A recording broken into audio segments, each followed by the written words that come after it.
stocks jumped out to another dramatic start with the Dow surging 400 points in early trading, but that optimism has since faded. What's going on, Susan Lisovich? Well, we're seeing a sell-off, Kira. There's still a lot of nervousness in this market, no question about it, and one way it manifests itself is through huge swings in the major averages. As you said, the Dow was up 400 points in early trading, but right now it's down nearly 150. That's for the Dow. One rally that has held in check is financial stocks. Of course, the government is spending billions of dollars to buy stock in 9 leading banks. So shares of most of those companies are showing big gains. Morgan Stanley shares right now up 21% after an 87% surge yesterday. Goldman Sachs shares, meanwhile, are up nearly 12%. Citigroup and Bank of America are leading the Dow, but overall, the blue chips are in the red, down 122 points, or 1.25%. The Nasdaq is really hurting. It's down 3%. Intel reports after the bell, and its shares are down 6.5%. Kira. But we haven't seen the massive losses like we did last week. So are we well, we can't say we're out of the woods, but slowly heading out of the woods?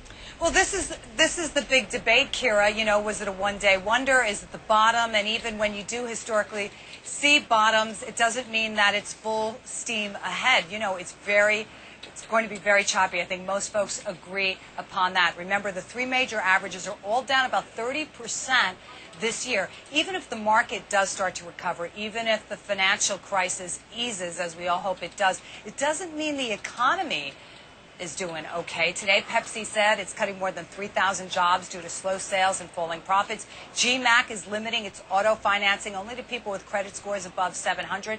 Tomorrow, retail sales expected to tumble for the 3rd straight month.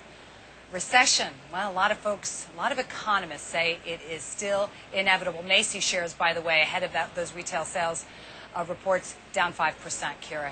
You get the picture. Oh, I get the picture. And you know what? You bring up a very good point that I bring up with our next 2 guests. So hold on. Take a listen to this with me. Will the government bailout work? Will the market stabilize? Will your nest egg grow? Well, it depends on who you ask, so let's get ready to rumble. Peter Schiff is with Euro Pacific Capital, and he's feeling bearish. Jeremy Siegel from the University of Pennsylvania is our resident bull. You guys were so wonderful last time. You had your opinions. I don't know. I'm wondering if Peter maybe might have some egg on his face. You know, you said it's all gloom and doom. You're Dr. Doom, Peter. And then we saw this rally at 900 points. The Dow rose yesterday. Well, look, there's always rallies in bear markets. In fact, you have the most spectacular rallies in bear markets. But, you know, Henry Paulson just said that this action from today is necessary but unprecedented. Unfortunately, he's wrong on both counts. It's not necessary at all. And there is precedent for this type of monetary policy. They tried it in Argentina. They tried it in Weimar Republic, Germany. They're trying it in Zimbabwe right now. You know, I'm holding in my hand, if you can see it, 100 billion Zimbabwe dollars. And if I spend this money quickly, I might be able to get a pack of chewing gum. The government is leading us down the road of monetary ruin. Nobody's savings are safe now. They're all going to go down the drain because we're going to have massive inflation. Jeremy, what do you say to this? I mean, last Friday everybody thought the sky was falling, it was all over with. Peter's still sticking with the gloom and doom. Right. I mean, Peter, we're printing dollars because people want to hold dollars. In Zimbabwe, they're just printing them to spend them and sending commodity prices up. That's what we're doing. We've had the commodity prices drop. And this bailout plan, I mean, we have more measures to take, to be sure. But we need liquidity in the market. The world capitals are providing that liquidity. That's what the people want, and that is what will stabilize. We don't need liquidity. We need savings. You know, credit comes from savings. You can't replace legitimate savings by printing money. It doesn't work. It's not that simple. Unfortunately, we've blown our savings, so all the spending has to stop. They can't artificially inflate it by printing money.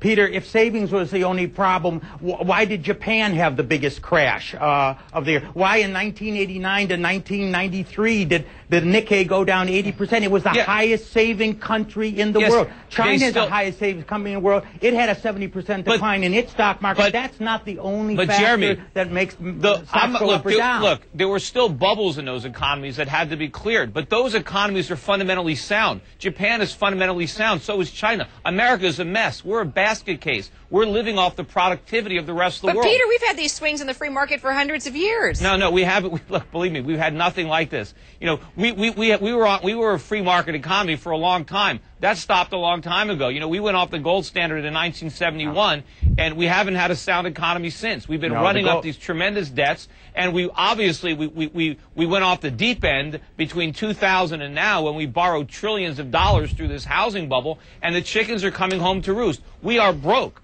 Unfortunately, the government is creating a far deeper crisis as they're trying to reinflate our phony economy. Okay, Jeremy, answer the phony economy, answer the inflation issue. We don't have a phony economy. First of all, we've had stronger GDP growth over the last decade than but it was fake. Go ahead, let Jeremy go ahead. The gold standard, oh, God, I mean, that is a relic of the old times. We went off that so that we could provide liquidity and prevent the Great Depression. We provided inflation, Jeremy. Went off it then. So, Jeremy, we that's provided an argument that people had 4 or 5 Jeremy, decades ago, all Peter. we did is provide inflation, and our economy our GDP growth was phony. It was consumption based on borrowed money. It's the same techniques that is used by every country in the world, No, it's not, Peter. Jeremy, it's not. You know, it's interesting. Why do you think we have this crisis? Guys, just listening to you, you watch the numbers there. The Dow Industrial is kind of, going up and down, up and down. It's interesting to see how people respond, how the numbers respond when the two of you sit and talk about these issues. So which leads me to my question, Jeremy, and I'll get you both to give me a final thought on this. I mean, we've heard all this comparison to Herbert Hoover. I mean, is it possible it can get that bad? I mean, we're talking food lines, and that's coming up. I mean, John McCain compared Barack Obama to Hoover. It is impossible to get that bad. That's exactly why we have deposit insurance. That's exactly why we have a Fed providing liquidity. That's exactly why we have protection of the banks. Back in the 1930s, we had thousands of banks fail, millions of depositors lose every penny. That's why we had the Great Depression. There is no possibility of that happening again. You couldn't be more wrong, Jeremy. You know, during the Great Depression, only about 2% of the money on deposit was lost. This time, it's all going to be completely wiped out. There is no protection. All the government has is a printing press. All they can do is ensure that we can take our money out, but they can't ensure that we buy anything with it. The government is making all the mistakes that we made in the 1930s, only they're making them bigger, and they're making them at a time where our economy is fundamentally less sound than it was. This could be every bit as bad as the 1930s, except worse, and instead of consumer prices falling, they're going to explode through the roof. Jeremy, 5 seconds, Jeremy. We'll meet again 6 months from now and see what actually happens. All right, guys, we're going to meet again in less than 6 months, but I'll book you for 6 months from now as well. Jeremy Siegel, Peter Schiff, thanks, guys. Thank you. My favorite bull and bear. Fighting fires in California. We're going to